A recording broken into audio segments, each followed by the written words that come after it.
इसको उपदेश दिया और इससे कहा कि राजन, ये जो जीवन है ना, ये जीवन, ये शरीर जो हमको प्राप्त होता है, इसमें आत्मा रूपी जो पत्नी है, प्रत्येक व्यक्ति उस आत्मा रूपी पत्नी से अत्यधिक प्रेम करता है। कौन व्यक्ति होगा ऐसा जो ये चाहता हो कि ये आत्मा हमारे शरीर को छोड़ करके चले जाए? कोई है ऐसा जो चाहता हो कि शरीर को छोड़ करके आत्मा चली जाए? ये शरीर उस आत्मा रूपी पत्नी से अत्यधिक प्रेम करता है। और ये एक ऐसी गुफा है, शरीर रूपी जो गुफा, इसके 9 दरवाजे हैं। जब भी लोगों की मैया सुनवाई कर लेती है, तभी यहाँ झंडा लेकर के आ जाते हैं। और माँ इच्छा पूर्ण, सबकी मनोकामना पूर्ण करने वाली है। मुझे भी ऐसी आशा है, यहाँ जितने भी लोग आ रहे हैं ना, आप सबकी मनोकामना मैया जरूर पूरी करेंगी। इसलिए एक बार जोर से जयकारा लगाएं, बोली चावड़ मैया की। आज नारद जी ने प्राचीन बहिन को उपदेश दिया कि तुम इस प्रकार से यदि इन कटीले नैनों वाले जो स्त्री है ना, इनकी भोग विलास में अगर लगे रहोगे तो निश्चित मान लेना तुम्हारा उद्धार होने वाला नहीं है। जीवन में आपका उद्धार तभी संभव है जब आप इस मोह माया से निकल करके थोड़ा बाहर आए, भगवान का ध्यान करें, तो निश्चित रूप से आपका उद्धार हो जाएगा। क्योंकि ऐसा कहा जाता है कि सूर्य छिपे अदली बदली और चंद्र छिपे दिन मावस आए, और पानी की बूंद पतंग छिपे और मीन छिपे इच्छा जल पाए, और भोर भये पे चोर छिपे और मोर छिपे फागुन आए, और ओट करो सत घूंघट की परे चंचल नैन छिपे न छिपाए। ये कटारी है। हाँ, अच्छे अच्छे बड़े बड़े ज्ञानी ध्यानी ऋषि मुनि, दुर्वासा जैसे ऋषि भी इन कटारे अर्थात तिरछी नैनों वाली इन स्त्रियों के वश में हो जाते हैं। इसीलिए इनसे बच करके रहना है। अगर व्यक्ति एक बार इनकी तरफ चला गया ना, तो निश्चित मान लेना संसार सागर रूपी ये जो गुफा है, इस गुफा में ऐसा धंसता चला जाता है, फिर उसे बाहर निकलने का कोई रास्ता दिखाई नहीं देता। उसको अपने शीश पर एक सांप दिखाई देता है, वो काल रूपी सर्प है। काल कहते समय को, समय चक्र जो चलता रहता है, हमें तो उसको अपने शीश पर ही दिखाई देता है। कब समय आ जाए, कब काल आ जाए। लेकिन भैया एक बात जरूर है, कोई व्यक्ति अगर नींद में सो रहा हो और जब तक वो नींद से न जगे, जब तक वो व्यक्ति नींद से जगे नहीं और सपने में देख ले कि उसका सर कट गया है, सपने में क्या देख ले, उसका सर कट गया है, और सपने में रो रहा है, मैं तो मर गया, मैं तो मर गया, मैं तो मर गया, मेरा सर कट गया। तो जब तक वो जगेगा नहीं, तब तक उसको ऐसा ही लगता रहेगा कि मेरा सर कट गया, मैं तो मर गया। और जागते से उसे ध्यान आएगा कि मेरा सर तो मेरी गर्दन के ऊपर ही है, मैं नहीं मरा हूं, मैं तो जिंदा हूं, ऐसा लगेगा ना। जागने से मतलब क्या होता है जागने से मतलब होता है जब तक व्यक्ति इन विषय वासनाओं में, इनमें गुमरा हुआ रहता है, इन विषय वासनाओं में ग्रसित रहता है और इसी सपने में मेरा परिवार बड़ा अच्छा है, मेरी स्त्री बड़ी सुंदर है, अच्छी है, मेरी रोजी रोटी बड़ी बढ़िया चल रही है और अपन को क्या चाहिए, तब तक वो भगवान को भूला रहता है। और जिस दिन उसको ज्ञान होता है तो पूरी उम्र हमने निकाल दी, भगवान का भजन ही नहीं किया, तब जागता है और जगता है तब भगवान की ओर भागता है।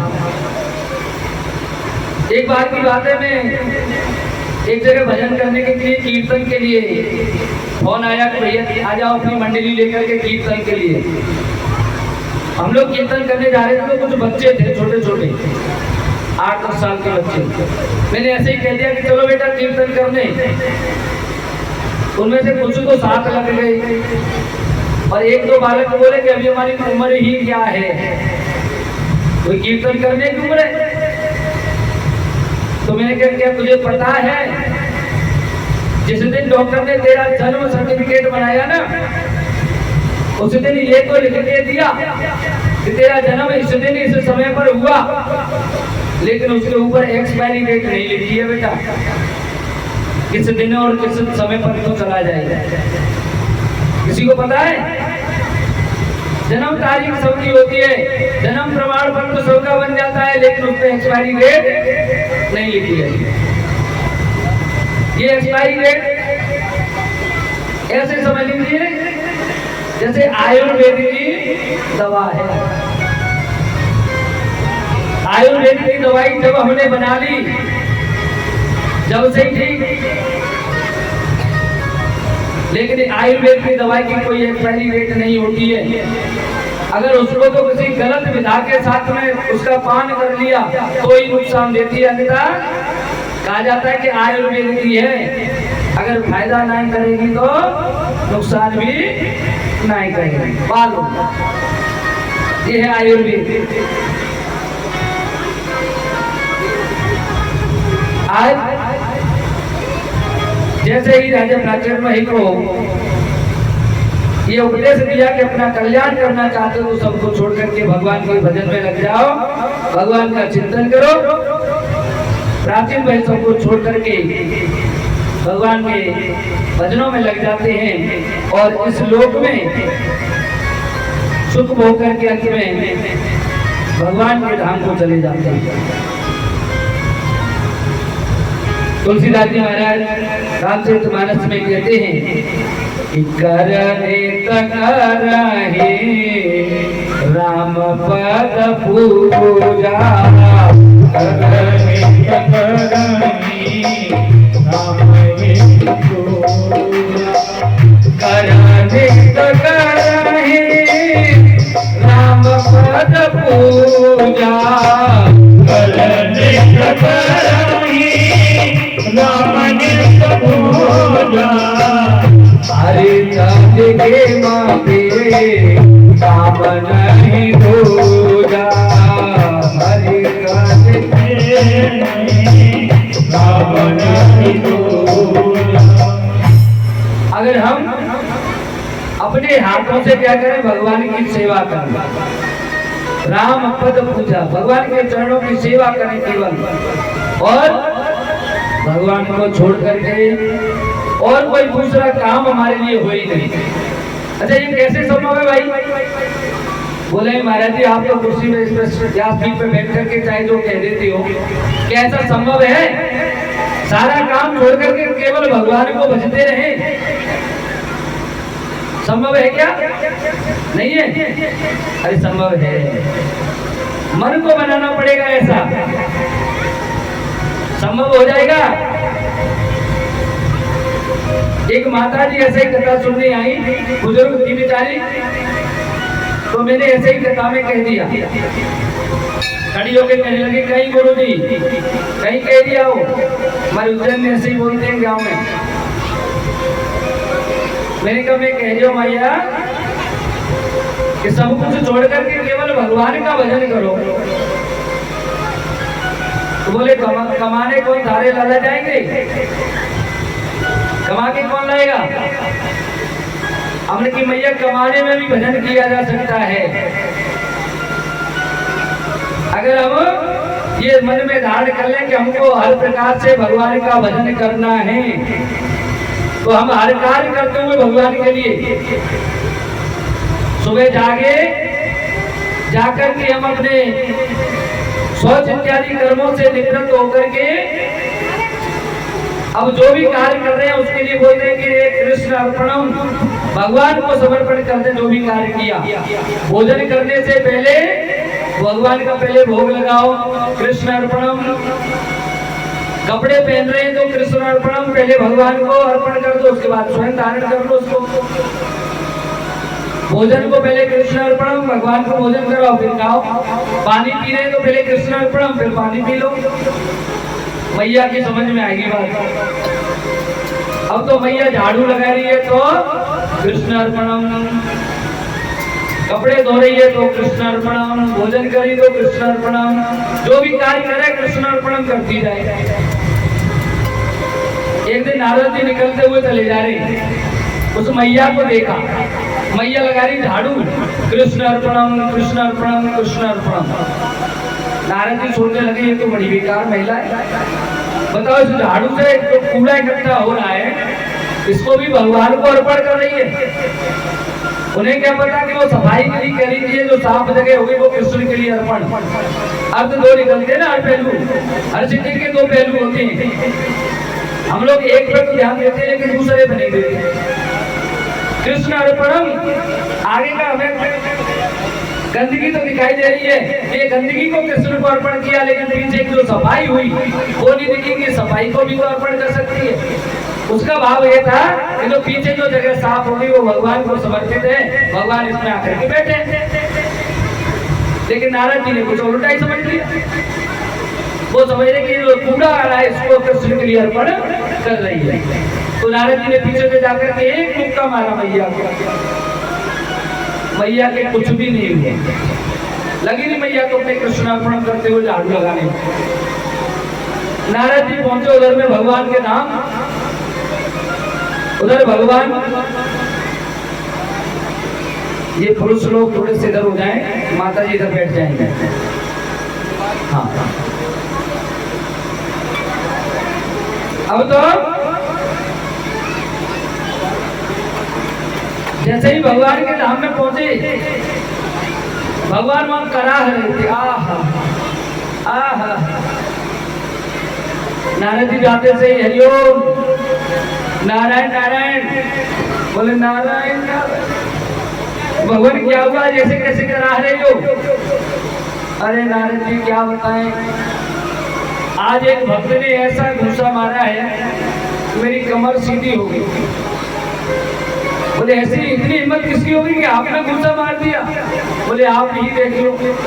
नारद जी ने जो पीछे मुड़ करके देखा, पीछे की फीडबैक लिया, पता चला कि क्या तो गड़बड़ ही गड़बड़ हो गई। क्या गड़बड़ हो गई? मैंने ही तो मारा। और भगवान, अगर भगवान का कोई अपमान कर दे, भगवान को कोई कष्ट पहुंचाए तो भगवान नाराज नहीं होते। भगवान नाराज कब होते हैं? जब भगवान के भक्तों को कोई कष्ट पहुंचाता है। भगवान के भक्तों को कोई कष्ट पहुंचाता है तो भगवान बहुत नाराज हो जाते हैं। उदाहरण बताऊं, भगवान श्री राम ने रावण को तब तक नहीं मारा जब तक वो केवल राम पर बाण चला रहा था, लेकिन जैसे ही रावण ने विभीषण के लिए शक्ति भेजी, भगवान तुरंत क्रोधित हो गए और एक तीर में रावण का काम तमाम। उनको लगा कि ये तो मेरे भक्त को ही मारना चाह रहा है। भगवान अपने भक्त का कभी अहित नहीं सोचते हैं। अगर भक्त के साथ घात कर दिया तो गड़बड़ हो जाती है। भगवान ने जब नारद जी से कहा तो नारद कहने लगे भगवान मुझसे गलती हो गई, लेकिन ये बताओ मैंने तो मारा उस महिला को था, आप में ये कैसे आकर के लग गया? तो भगवान कहने लगे कि नारद जी जब महिला लड्डू अर्पण करती है, लड्डू हाथ में लेकर के कहती है कि कृष्ण अर्पणम, तो लाडू में खाता हूँ, तो घूसा कौन खाएगा? घूसा भी मुझे ही खाना पड़ेगा ना। तो लड्डू में खाऊंगा तो उसने तो कह दिया कि कृष्ण अर्पणम, तो घूसा भी मुझे अर्पित कर दिया, तो वो भी मुझे ही खाना पड़ा। कहने का मतलब ये है कि हम अपनी अच्छाई और बुराई जो कुछ भी हो सब भगवान के लिए अर्पण करते हैं, तो भगवान उसमें कोई भी दोष नहीं देखते। लेकिन हम लोग क्या करते हैं, अच्छी बात होती है, कोई अच्छा काम करके आते हैं तो हम कर लाए, हमने किया, और कोई गलत काम हो गया तो हे भगवान ये तुमने क्या किया? बुरा काम भगवान ने और अच्छा काम हमने। ये दोगलापंथी है हमारी, हमें ऐसा नहीं करना चाहिए। अगर अच्छा हमने किया है तो बुरा भी हमने किया है, या फिर भगवान को समर्पित कर दो, भगवान अच्छा भी तुम्हारा और बुरा भी तुम्हारा। आगे चल करके स्वयं मनु महाराज के दो पुत्र उत्तानपाद, जिनके ध्रुव महाराज हुए, दूसरे पुत्र हुए प्रियव्रत। प्रियव्रत जो व्रतों में ही हमेशा प्रिय रहते थे, जिनको व्रत ही प्रिय थे, ऐसे प्रियव्रत महाराज, इन्होंने बहुत लंबे समय तक शासन किया।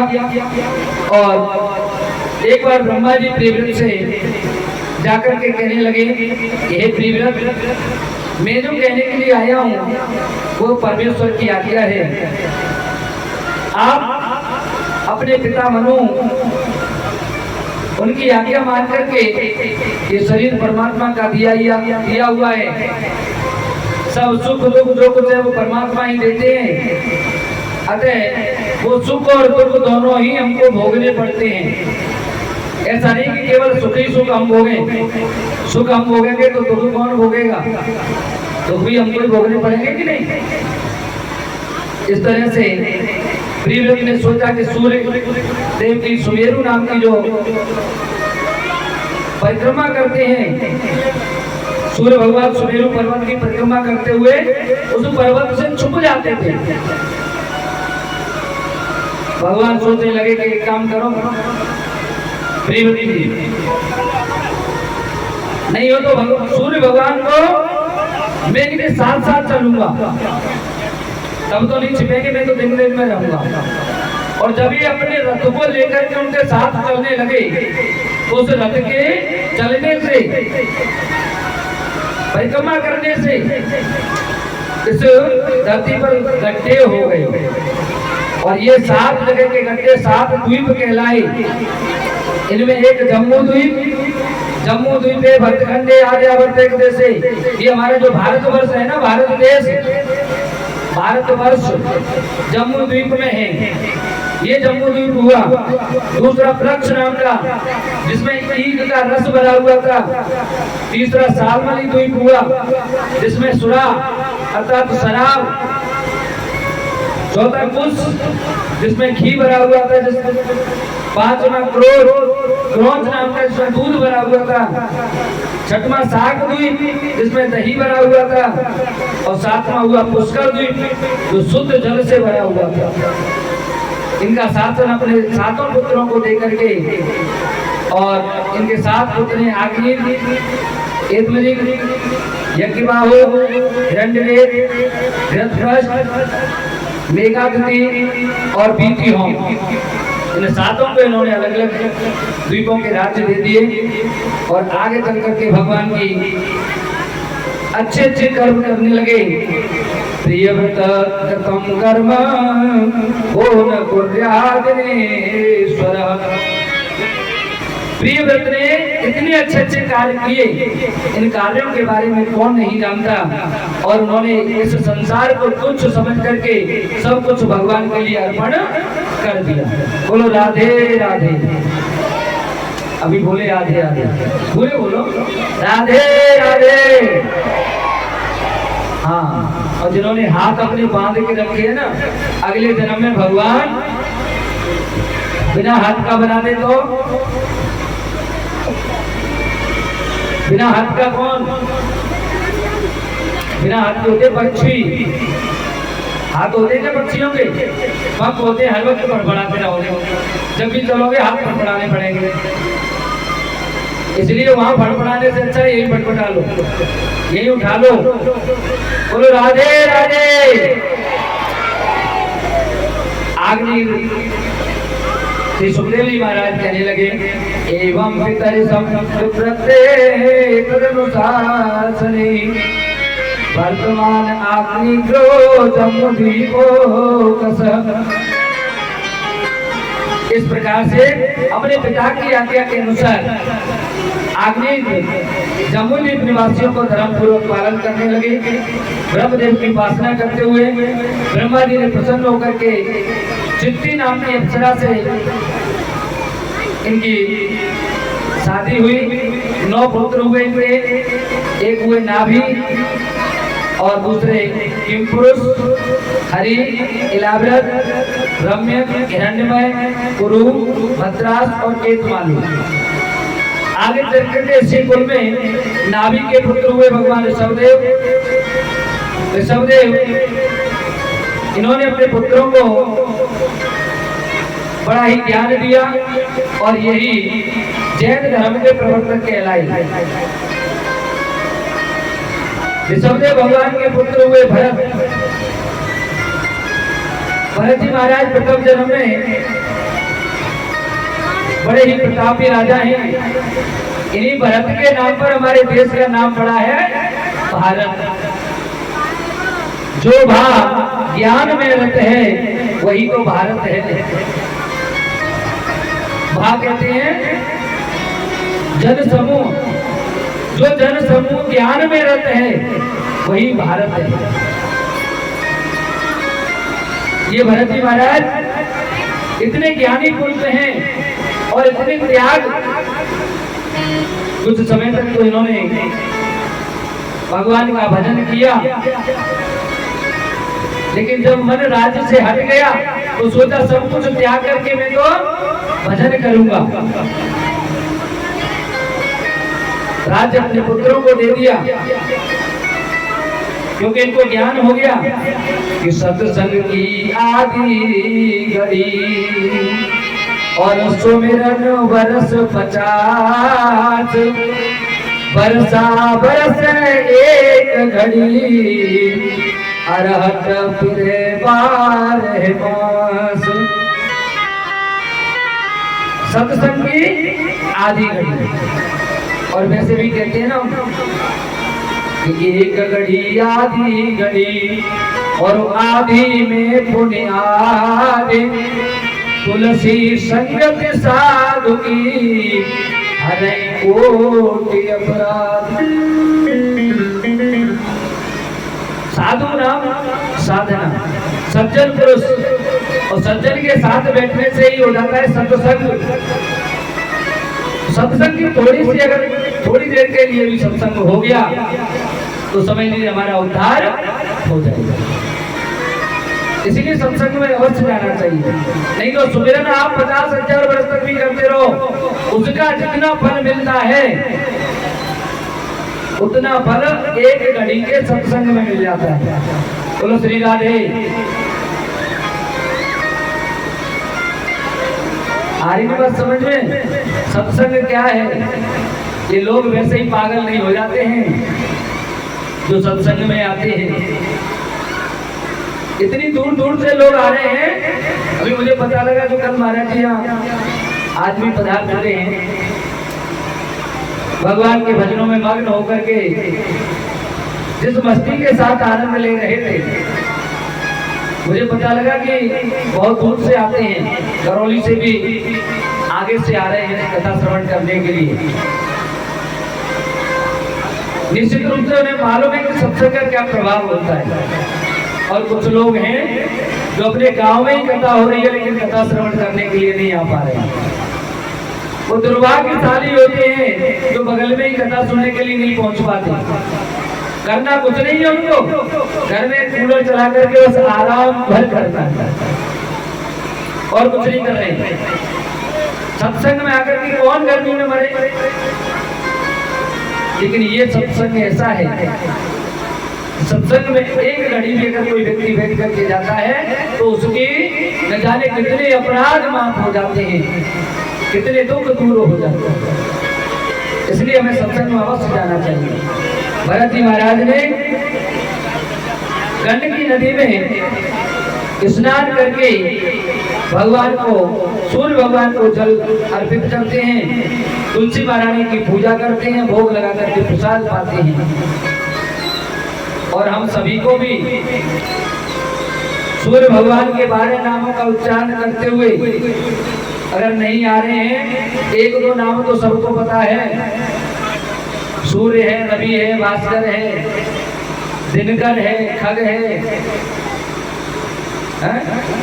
इत्यादि नामों का नाम लेकर के और सूर्य भगवान को अर्घ्य प्रतिदिन अवश्य देना चाहिए। आज भरत जी महाराज एक बार उसी गंडकी नदी में पूजन कर रहे हैं, सूर्य को अर्घ्य दे रहे हैं और उसी समय पर एक हिरणी उस नदी में ऊपर की ओर जल पी रही है, जो कि गर्भस्थ है, पेट में बच्चा है उसमें। उसी समय पर कोई सिंह पीछे से जैसे ही गर्जना करता है, बेचारी हिरणी एकदम से डर जाती है।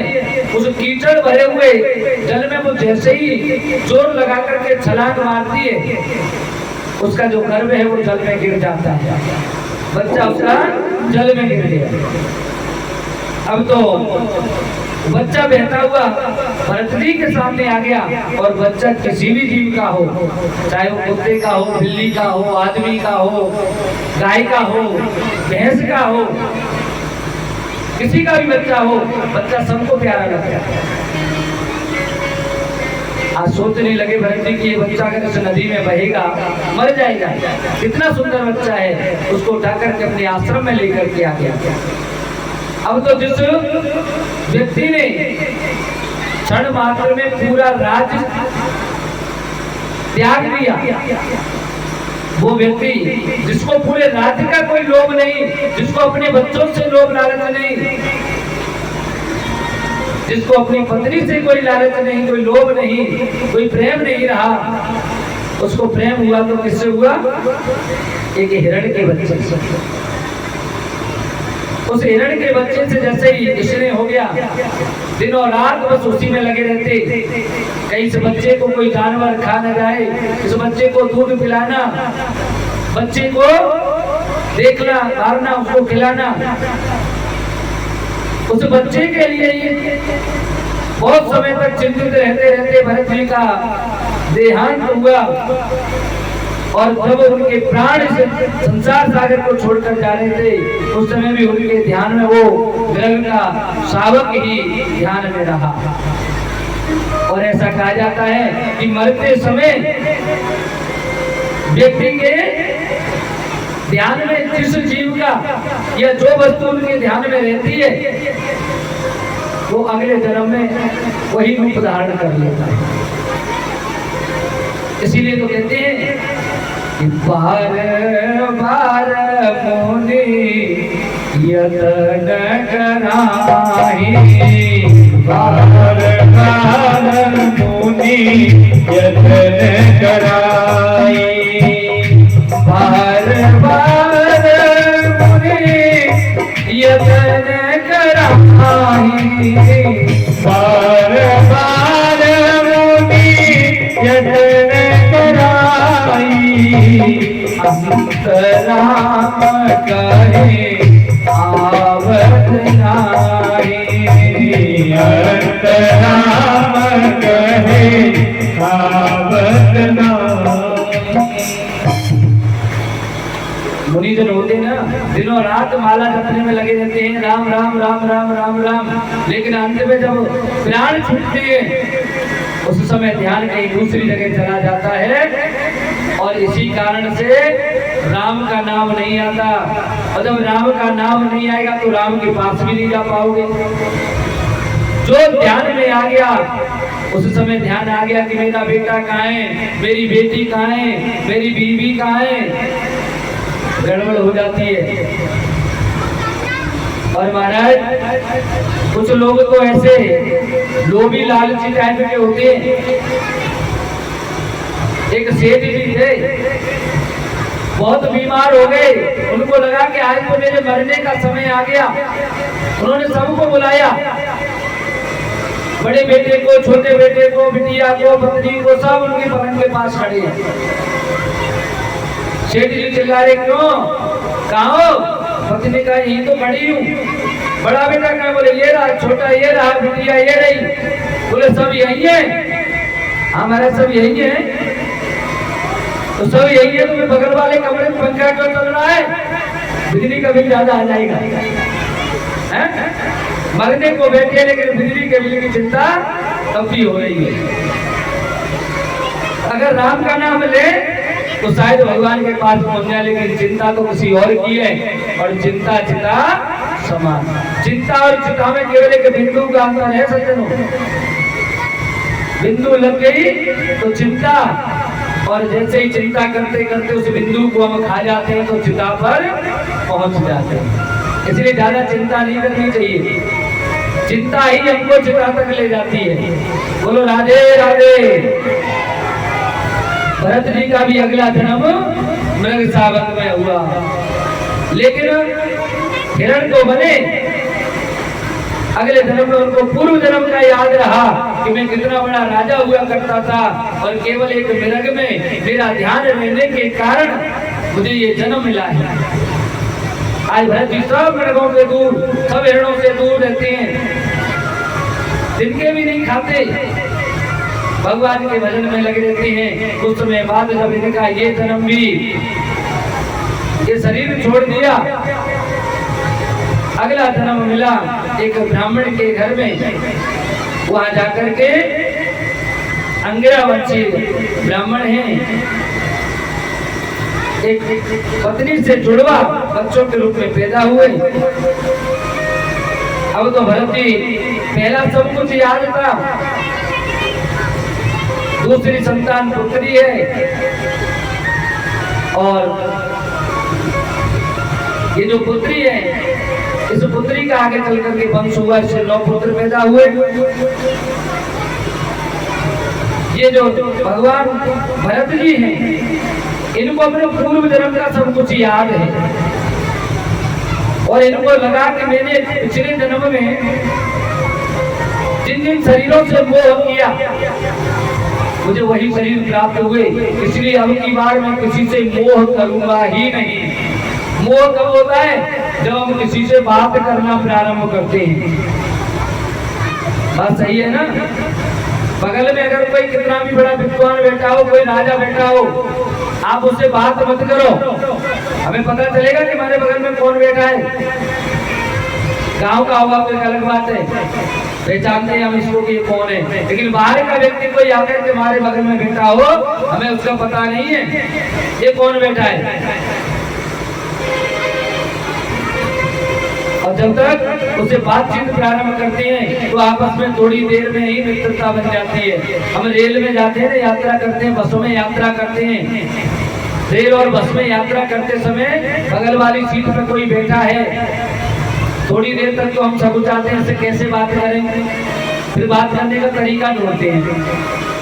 अरे भाई साहब जरा ये शीशा खोल दो, भाई साहब कहते नहीं भाई साहब लगा रहने दो, ठंडा आएगी, हवा ज्यादा तेज चलेगी, मुझे नहीं खोलना। अच्छा तो आप इधर आ जाओ, मैं उधर बैठ जाऊंगा। नहीं, मुझे खिड़की पे ही बैठना है।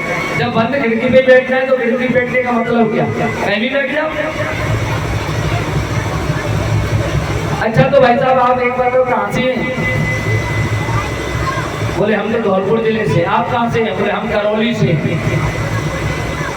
अच्छा करौली से हो, तभी मैं सोच रहा था खिड़की क्यों नहीं खोले, करौली वाले तो बंद में ही रहते, तो झट से खिड़की खोल दिया है, ऐसा कैसे हुआ?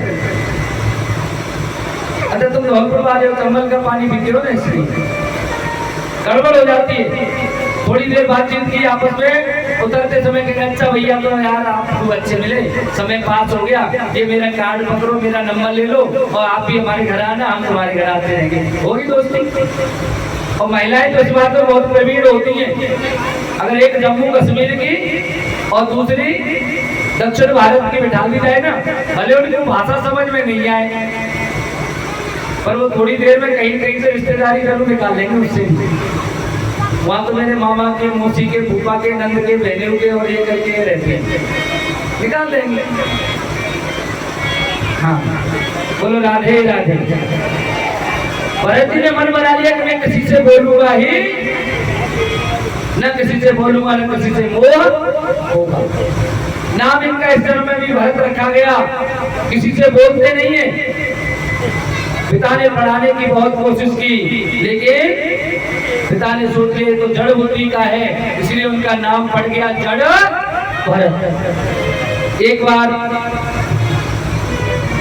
भरत जी को भेज दिया कि आप जाओ, कुछ नहीं करते हो, खेत में जाकर के कम से कम पक्षियों को तो उड़ा दिया करना। पक्षी आ जाते हैं, सारा जो फसल है खेत में चुग जाते हैं। भरत जी ने पहुंच गए खेत में, और वहां जाकर के जोर जोर से आवाज लगा रहे हैं कि राम जी की चिड़िया, राम जी को खेत, खाए जाओ चिड़ैया भरे भरे पेट। राम जी की चिड़िया, राम जी को खेत, खाओ चिड़िया भरे भरे पेट। राम की चिड़ैया, राम जी को खेत, खाओ चिड़ैया भरे भरे पेट। राम जी की चिड़िया, राम जी को खेत, खाओ चिड़िया भरे भरे पेट। अब तो चिड़ियाओं के ढला के ढला है चारों तरफ, ये इकट्ठी हो गई। कुछ लोग सोच रहे भरत कभी बोलता नहीं था, हमने सोचा ये गूंगा है। अरे तू बोलता भी है, लेकिन बोलता कब है? जब धर्म का काम करना है। और सज्जनों याद रखना, चिड़िया तुम्हारे धर्म का काम है। कथा का भंडारा करना भी न जाने कितने लोगों को पेट भरेगा, कितनी प्रसादी बांटी जाएगी, धर्म का काम है। ऐसे काम में अड़ंगा नहीं लगाना है, जितना हो सके उतना बढ़ाना है। कर लो महाराज, आप तो करना है। हाँ, जितना हमसे बन सकता है उतना हम कर देंगे। ऐसा नहीं करना है कि हम नहीं आएंगे, हम करेंगे ही नहीं। सबको मन बना करके करना है, क्योंकि ये काम दूसरों का पेट भरना, चाहे वो एक दिन के लिए ही सही, बहुत पुण्य का काम होता है। भरत जी भी ऐसा ही कर रहे हैं, चिड़िया का पेट भर रहे हैं, बुला बुला के आओ, खा जाओ। उधर से पिता आए, क्यों भरत क्या कर रहे हो? भरत जी चुप। चिड़िया आ रही, उड़ा नहीं रहा, तो मुंह से बोलता ही नहीं, उड़ाऊं कैसे? आवाज निकलती नहीं। अब वो यूं करने का यूं कर दिया था, उड़ो मत, आ जाओ। उड़ाने के बजाय बुला लेते, आओ, और आ जाते। पिता ने उनको लात मार कर घर से निकाल दिया, चलो भागो यहाँ से, तुम किसी काम के नहीं हो।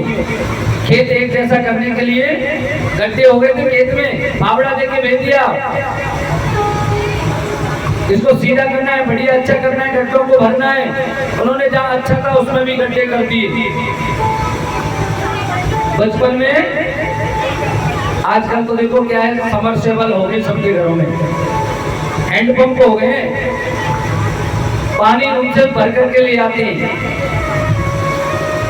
ये माइक बंद कर लिया, अगर इसमें आवाज आ रही है, माइक बंद करो, भर की आवाज आ रही है।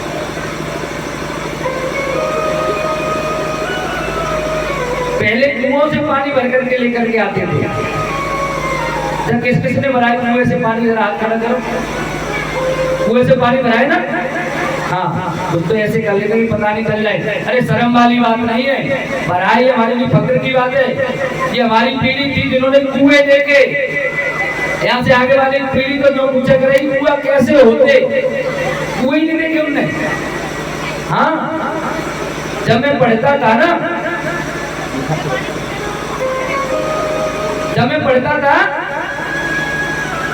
एक टीचर आते थे पढ़ाने के लिए, तो जो पंचमी आती है, बसंत पंचमी, उस दिन सरसों के फूल अब और कुछ न मिले तो सरसों के फूल से पीले फूल होते हैं। सर ने कह दिया कि आपको सरसों के फूल लेकर के आने नहीं। अब हमारी तरफ पे सरसों उगती नहीं, वहाँ सोयाबीन होती है उज्जैन में। क्या लेके आना? बोले कुछ नहीं मिले तो सरसों के फूल ले आना।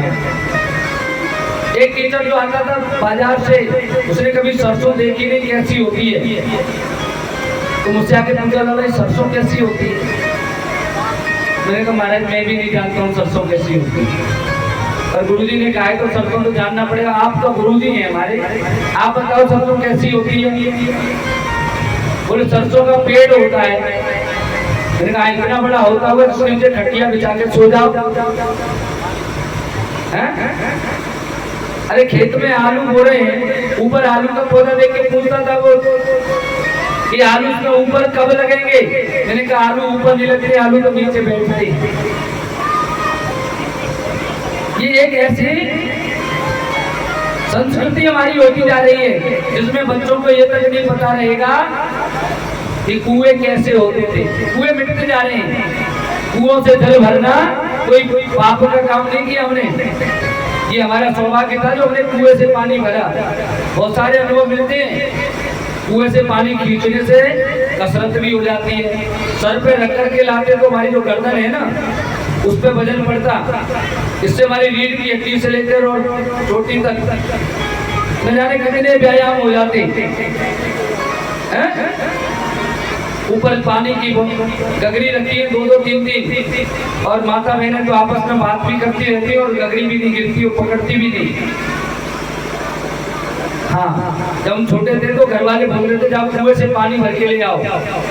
गर्मियों में मटका दे देते, अब मटका रहता थोड़ा बड़ा, हमें लगता कि आज अगर मटका घर पहुंच गया कल फिर पानी भरने आना पड़ेगा। जैसे ही मटका भर करके और पानी सर पे रख लिया, थोड़ी दूर चले इधर उधर होके मटका फोड़ दिया। अब एक मटका फोड़ा, घर वाले बोले क्यों मटका फोड़ दिया? बोले फोड़ा नहीं, इतना बड़ा मटका चलता कैसे? और एक बार फोड़ दो, अगली बार घर वालों से फ्री। बोले तू मत लाया कर, मटका फोड़ देता है, पानी भरना ही नहीं पड़ेगा। भरत जी का यही नियम था, जिस काम को नहीं करना होता उसको उल्टा सीधा कर देते। जिसको काम नहीं करना हो उस काम को उल्टा कर दो। अच्छा, कोई नई नई बहू आए घर में, पढ़ी लिखी हो, और घर वाले कहेंगे बेटा रोटी बना ले, बहू कहेगी मोटे बनाए बनाया बाप में यो देवना सिखाओ, चले बनाए मैं बता। कोई सास पहुंच जाती है चल से, आटा ले ले, पानी गेर। अब जैसे उसमें पानी गेरा, अब सास को कह रही कि गिलास में थोड़ा थोड़ा पानी डालो, उसने गिलास भर के पूरा डाल दिया। अब पानी बन गया जैसे कुएं सेकने के लिए फैन। अब रोटी कैसे बनेगी इसकी? और आटा लगाओ, कैसे भी करके आटा बना लिया, गूंथ लिया, आटा लगा के रखा। अब रोटी बना रही, भारत का सा नक्शा, एक कोना इधर जा रहा है, एक उधर जा रहा है, एक इधर एक उधर, टेढ़ी बेड़ी बना के डाल दी। चलो कैसे भी सही पेट को भरेगा। अब डाली तवे पे तो पलटने का ध्यान नहीं है, और अगर गैस पे रख दी तो फिर जल गई। लो सासू माँ आप ही खा लो जली हुई रोटी। बोले तू नहीं जानती हट, मैं करूंगी। वही तो मैं चाह रही थी, करो तो। जो काम नहीं करना है उसको उल्टे सीधे तरीके से करो। भरत जी महाराज भी ऐसे ही करते। आज पिताजी ने घर से निकाल दिया, भरत जी जाकर के जंगल में तपस्या करने लगे। और वो घर में एक दिन की बात है, रघुवर नाम का एक राजा है जो सिंधु दूत का रहने वाला है। ये अपने कहारों के साथ डोली में बैठ कर के आ रहा है। एक कहार हो गया रास्ते में बीमार, देखा तो और कोई तो मिला नहीं, ये थोड़े हष्टपुष्ट थे, इनको ही ले लिया। आ जाओ। और उस डोली में जब लगाया, ये नीचे देख करके चलते हैं। संत लोग होते वो कभी ऊपर नहीं देखते, ध्यान रखना संत लोग। संत लोग हमेशा नीचे देख करके चलते कि उनके पैर के नीचे कहीं कोई कीड़ा मकोड़ा, किसी भी प्रकार का कोई चींटी इत्यादि न मर जाए। भरत जी नीचे देख के चल रहे, कहीं चींटी भी आ जाती तो कभी पैर दूर रख जाता, कभी पीछे रह जाता, डोली हिल जाती। रघुगण कहने लगे ये कौन है? अन्य कहार कहने लगे महाराज एक नया कहार आया है, एक कहार जो अनुभवी था वो बीमार पड़ गया, इससे गड़बड़ हो जाती है। नीचे उतर करके रघुगण ने जब उनमें पद का प्रहार किया, इस चरण प्रहार करने के कारण आज एकदम से भरत जी बोल पड़े, कहने लगे राजन अकोविद कोविद वाद वादान्यस्तो नीति विदा वरिष्ठ। हे राजन तुम तो विद्वान न होने पर भी विद्वान जैसी बातें कर रहे हो, और तुम तो श्रेष्ठ दिख तो रहे हो लेकिन हो नहीं। पंडित लोग स्वामी सेवक के व्यवहार को सत्य नहीं मानते, स्वप्न के दृष्टांत को धर्म से सुख की प्राप्ति नहीं होती, उसको त्याग देते हैं। ऐसी वेदांत की बात जब भरत जी ने बोली ना तो रघुगण एकदम से चकाचौंध हो गया, कहने लगा महाराज आप कौन हैं? बोले आप कहाँ जा रहे हो? कहने लगे महाराज हम तो कपिल मुनि के आश्रम में जा रहे थे सत्संग करने के लिए, लेकिन हमें तो उनसे भी ज्यादा विद्वान आप दिखाई दे रहे हैं। और भरत जी कहने लगे कि हे राजन इस संसार में सबको अपने अपने भाग्य का सुख और दुख भोगना पड़ता है, कोई किसी को सुख दुख देता नहीं है। तुलसीदास जी महाराज ने कहा है मानस में कि कौन काहू कर सुख दुख दाता, कौन काहू कर सुख दुख दाता, कौन काहू कर सुख दुख दाता, कौन काहू करे सुख दुख दाता, निज कर्म भोग सब भ्राता, निज कर्म भोग सब भ्राता, दुःखस्य सुखस्य न कोऽपि दाता, परो ददाति कुबुद्धिमरीषाम्। अहं करोमीति वृक्षाभिमान, स्वकर्म सूत्रकृतो हि लोक। श्वेताश्वर नाम के उपनिषद में ऐसा कहा गया है, कोई किसी को दुख देने वाला नहीं है। अगर कोई चाहे कि मेरी वजह से इसको दुख हो जाएगा, कोई भी दुख दे सकता है, और ना ही कोई किसी को सुख दे सकता है। तो सज्जनों एक बात बताओ, फिर हम लोगों को ये क्यों लगता है कि हमारे अगर एक बच्चा हो जाएगा तो वो हमें सुखी रखेगा? न तो कोई बालक हमको सुखी रख सकता है, न कोई बालिका हमको सुखी रख सकती है, न कोई माता पिता हमको सुखी रख सकते हैं। ये तो सब सुख और दुख हमें अपने कर्म के अनुसार भोगना पड़ता है। इसीलिए हमें कभी किसी को दोष नहीं देना चाहिए। अगर हमको कोई कष्ट होता है तो हम दोष देने लग जाते हैं, उस व्यक्ति ने ऐसा कर दिया, फला व्यक्ति ने ऐसा कर दिया, अगर वो ऐसा न करता तो मेरे साथ ऐसा नहीं होता। सोचो ही मत, ये तो सब अपने अपने कर्म के अनुसार होता है। आज जैसे इनको ज्ञान हुआ रघुगण को, हाथ जोड़ करके रघुगण कहने लगा नमो नमः कारण विग्रहाय स्वरूप दुःखिकृत विग्रहाय, नमो वधूत द्विज बंधुलिंगम निगूढ़ विद्यानुभवाय तुभ्यम्। हे महाराज मैं तो आपसे वंदना करता हूँ, आप मुझे साक्षात तो ईश्वर का स्वरूप दिखाई दे रहे हैं, आपका विग्रह बिल्कुल ईश्वर के समान दिखाई दे रहा है। आप लोक संरक्षण के लिए शरीर धारण करने वाले कोई परमानंद ज्ञानदायक निश्चित रूप से ईश्वर का ही अंश है। इसलिए भगवान आप मुझे जैसे कोई ज्वर से पीड़ित व्यक्ति औषधि पाकर के और उसे तृप्त हो जाता है। उसे लगता है कि मैंने दवा ले ली, अब मैं ठीक हो जाऊंगा। और निश्चित रूप से हमें यही अनुभव करना चाहिए। हम लोग लगे हैं कैसे मारने के लिए तन को, इसे चमका रहे हैं।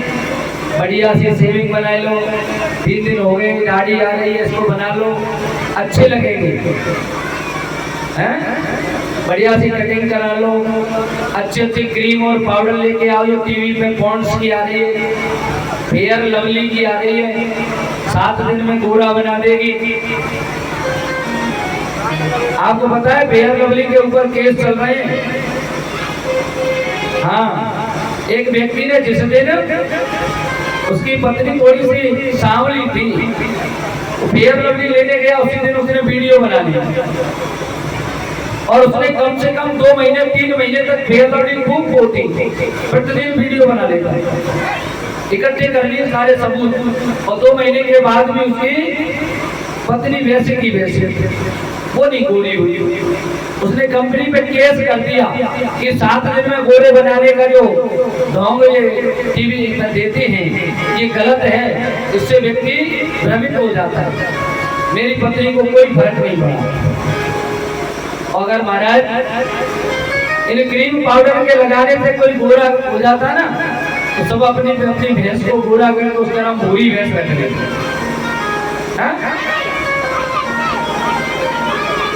हाँ, इसलिए इनसे कोई फर्क नहीं पड़ता।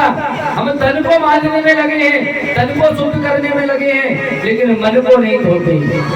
तन को धोया मगर मन को धोया नहीं, ऐसे गंगा नहाने से क्या फायदा। तन को धोया मगर मन को धोया नहीं, ऐसी गंगा नहाने से क्या फायदा। तन को धोया मगर मन को धोया नहीं, ऐसे गंगा नहाने से क्या फायदा। तन को धोया मगर मन को धोया नहीं, ऐसी गंगा नहाने से क्या फायदा। इसीलिए हमें तन धोना चाहिए, लेकिन तन के साथ साथ मन भी धोना चाहिए। मन नहीं धोया तो कोई मतलब नहीं, गंगा नहाने से कुछ नहीं होता है। आगे चल करके आज स्तुति करते हैं और कहने लगे भगवान आपने तो मेरा उद्धार कर दिया। नमो महद्भ्योस्तु नमः शिशुभ्यो, नमो युगभ्यो नमः बटुभ्यो। मेरा बड़ों को नमस्कार, छोटों को नमस्कार, बटुकों को नमस्कार और मेरा सबको हाथ जोड़ करके नमस्कार। आज ये राजा रघुगण नमस्कार की स्थिति में कह रहे हैं कि प्रणबाहु सवाही धरने धर सीसा। प्रणबाहु धरनी धरन धर सीसा। प्रणबाहु सवाही धरने धर सीसा। प्रणबाहु सवाही धरन धर सीसा। करहु कृपा जाने मुनीसा। करहु कृपा जाने मुनीसा। ये जो रघुगण राजा है ना, आज सबके लिए हाथ जोड़ करके सबको प्रणाम करते हैं, नमस्कार कर रहे हैं। और ऐसा कहा जाता है स्कंद पुराण के केदार खंड में आता है, ये जो भरत जी थे, ये तो इन्होंने जिस उस मृग के बालक का जो पालन पोषण किया था, मृग शावक का, यही मृग अगले जन्म में जाकर के रघुगण राजा बना है। जब इसको ज्ञान हुआ ये तो मुझे पालने वाले हैं, तब जाकर के इनकी स्तुति करता है। राधे राधे, तो बोलिए राधे राधे, जय जय श्री राधे। श्री श्री सुखदेव जी महाराज कहने लगे भरतस्यात्मजः सुमतिर्नामाभितो यमोहवावः। हे राजन, भरत का पुत्र हुआ सुमति और सुमति की व्रत सेवा नाम की एक पत्नी थी। इससे पुत्र पैदा हुआ देवाजित। देवाजित का आसुरी के साथ विवाह हुआ और इससे पुत्र हुए देवध्वनि। देवध्वनि का धैर्यवती से विवाह हुआ, परमेश्वरी नाम का पुत्र हुआ।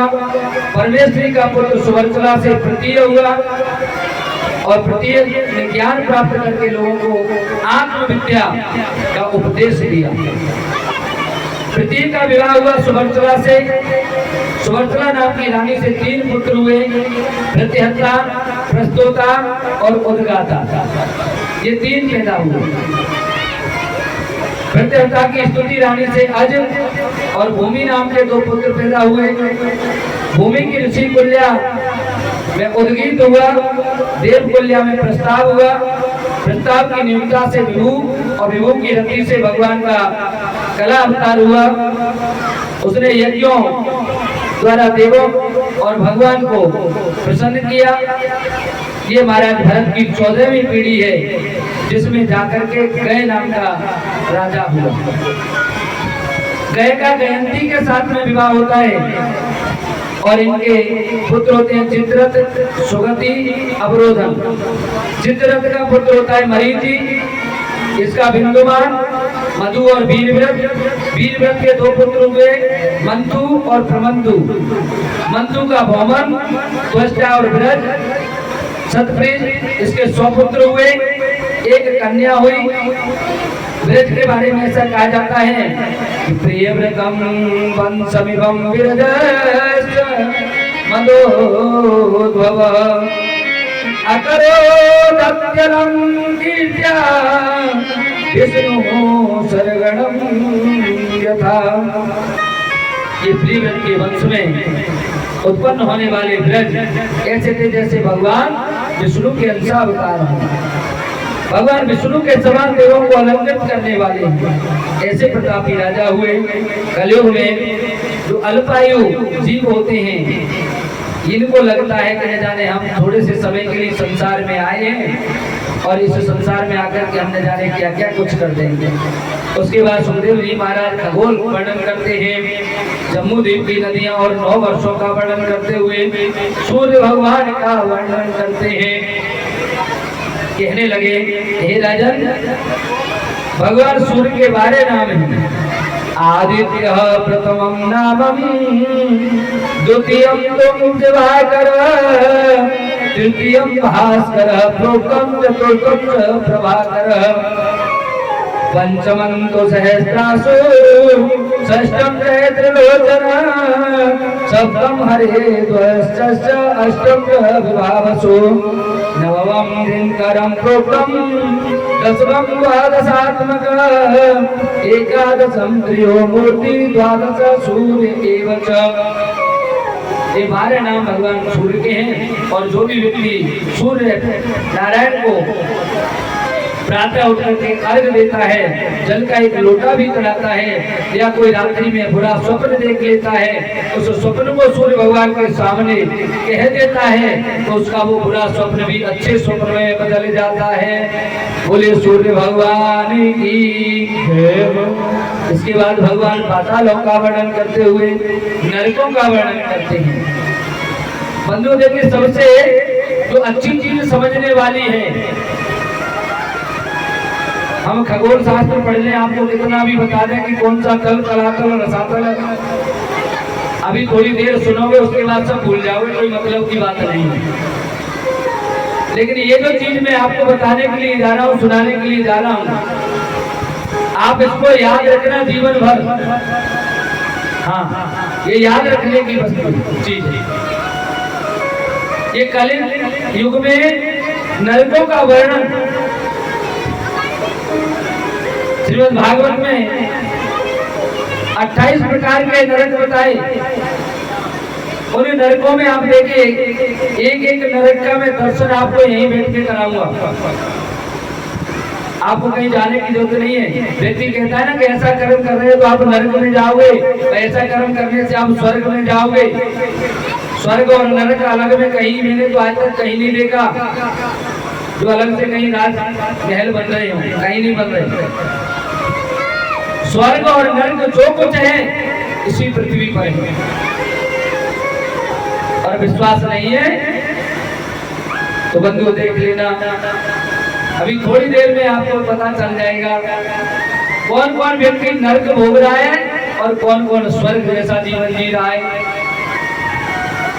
श्री सुखदेव जी महाराज कहने लगे, त्रिगुणत्वा कर्तुम श्रद्धया कर्मगतया प्रतिष्ठा सर्वा एव सर्वस्य कारकम एव भवन्ति। हे राजन परीक्षित, कर्ता के 3 गुणों वाली अलग अलग गतियां होती हैं।